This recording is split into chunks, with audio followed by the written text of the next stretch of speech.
এজন্য মেয়েদের ব্যাপারে আল্লাহ বলে দিলেন মেয়েরা হচ্ছে এমন একটা বস্তু যাকে দেখার জন্য সব পুরুষের চোখ উন্মুক্ত হয়ে যায়। বিশ্ব নবীর কাছে সাহাবায়ে কেরাম প্রশ্ন করলেন, ইয়া রাসূলুল্লাহ, ইয়া হাবিবাল্লাহ, একজন পুরুষের কাছে কত বছর পর্যন্ত পর্দা করা লাগবে?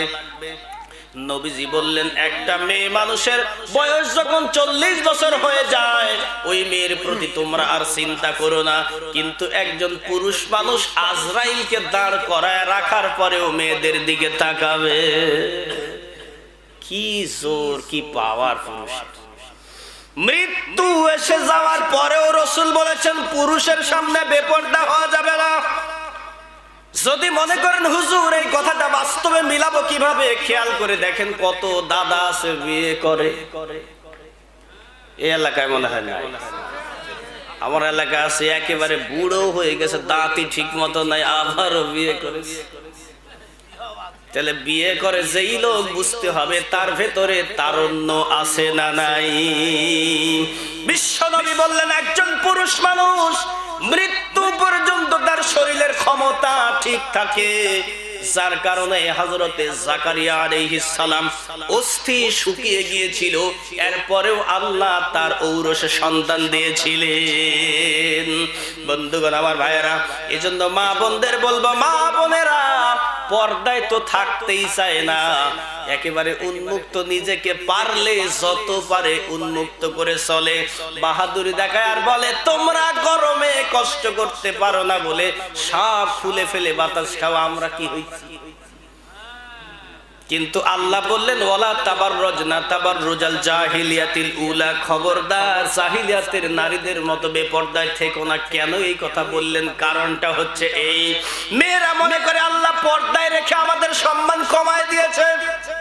মনে করে না আমাদের এত সুন্দর যৌবন যৌলন সেটা মানুষকে দেখাবো, লোকজন আমাদের দিকে তাকায়া থাকবে, প্রশংসা করবে, আহা অমুক মেয়ে কত সুন্দর। কিন্তু কেন এই হুজুররা এইগুলি মানা করে? আল্লাহ আমাদের এটা অপমান করলো না? না, ভালো করে বুঝেন আল্লাহ কতটা মেয়েদের সম্মান বাড়ায় দিল। প্রথম যুক্তি দেই, ভালো বুঝবেন, যত ইমিটেশন বা অন্যান্য গহনা আছে সব থাকে উন্মুক্ত যেখানে সেখানে, দামি যত কিছুই হোক ওপেন, কিন্তু স্বর্ণ অলংকার গুলি মানুষ এত হেফাজতে রাখে, 4টা-5টা তালা দিয়া লক করার পরও টেনশন দূর হয় না, সরে না নিয়ে যায়। কথা কোন ঠিক কিনা? তাহলে তাকে সিন্ধুকের মধ্যে ভরে দিয়া 4-5টা তালা দিয়া গেট আটকানোর পরে সোনার কি মান কমলো না বাড়লো? কথা বলেন। ও মায়েরা, যত পর্দার ভিতরে থাকবেন সম্মান বাড়ায় দিবেন কে? আরো উদাহরণ দিলে ভালো বুঝবেন।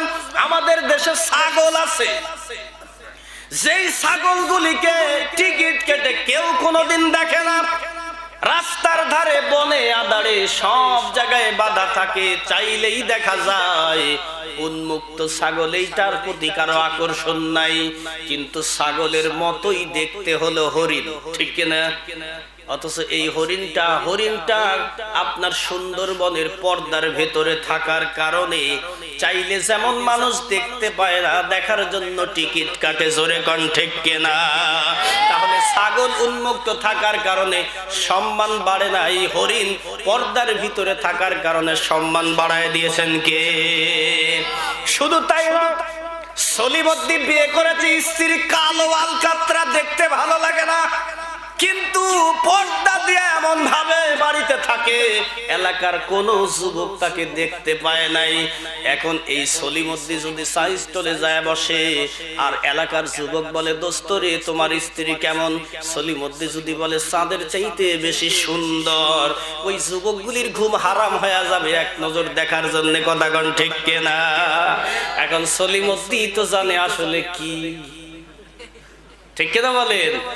ও তো নিজেই জানে আলকাতরা লাইট ধরাইলেও খুঁজে পাওয়া যায় না, কিন্তু পর্দায় থাকার কারণে সব যুবকদের মধ্যে সম্মান বাড়ায় দিয়েছেন আল্লাহ।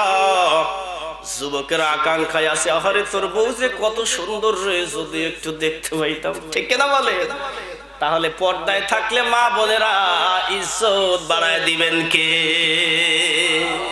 মা বোনদের উদ্দেশ্যে বলতে চাই, মা শুধু তাই নয়, যদি আপনি পর্দায় থেকে স্বামীর খেদমত করে, মানুষের সঙ্গে ভালো আচরণ করে যদি ইসলামী হুকুমগুলি মেনে যেতে পারেন, জান্নাত খুবই সহজ। কিন্তু আমাদের দেশের মা বোনেরা সব করতে পারে, স্বামীর কথা শুনতেই পারে না, খেকি মেরে ওঠে, আছে না নাই? এটা অবশ্য আমরাই এই সিস্টেমটা করে দিয়েছি, কারণ যখন আমাদের বিয়ে হয়েছে আমরা ডাকে দরে তুলে নিজেদের নিলামে বিক্রি করে দিয়েছি 1 লাখ 1.5 লাখ টাকা, ঠিক কিনা? 50,000 না দিলে এই গরু বিক্রি হবে না। ছেলের বাপ কি করবে? হইলো 85 দিলাম, আগে দাও নালে বিয়ে খরচ করবো কি? ফকির, ও বড় ফকির বিয়ে করতে যাবে, তাও মেয়ের বাপের টাকা দিয়ে বিয়ের অনুষ্ঠান করে, ঠিক কিনা বলেন? যৌতুক নিয়ে বিবাহ করা হারাম। বিশ্বনবী বললেন, বমি করে বমি খাওয়া, পায়খানা করে পায়খানা খাওয়া যেমন হারাম, যৌতুক নিয়ে বিবাহ করা ওই রকম হারাম। ওই ঘরে যদি জন্ম হয় একেবারে আল্লাহর ওলি আব্দুল কাদের জিলানী আসবে, হ্যাঁ, এরপরে তো দাম সেট তো আছে, 4 গ্রামের লোক জানে, হ্যাঁ বাঁচতেছে বিয়া, এগুলি হারাম। প্রত্যেকটি প্রভাব পড়ে হযরত আব্দুল কাদের জিলানী রাহিমাহুল্লাহ। ইনি একদিন তার মাকে বলছেন, মা তুমি ভালো করে বলো কোনো পাপ করছো না? আব্দুল কাদের জিলানী ভালো করে বুঝেন, মাকে বলছে, মা তুমি কোনো পাপ করেছো? মা বলছে, বাবা আমার তো মনে পড়ে না আমি কোনো পাপ করেছি।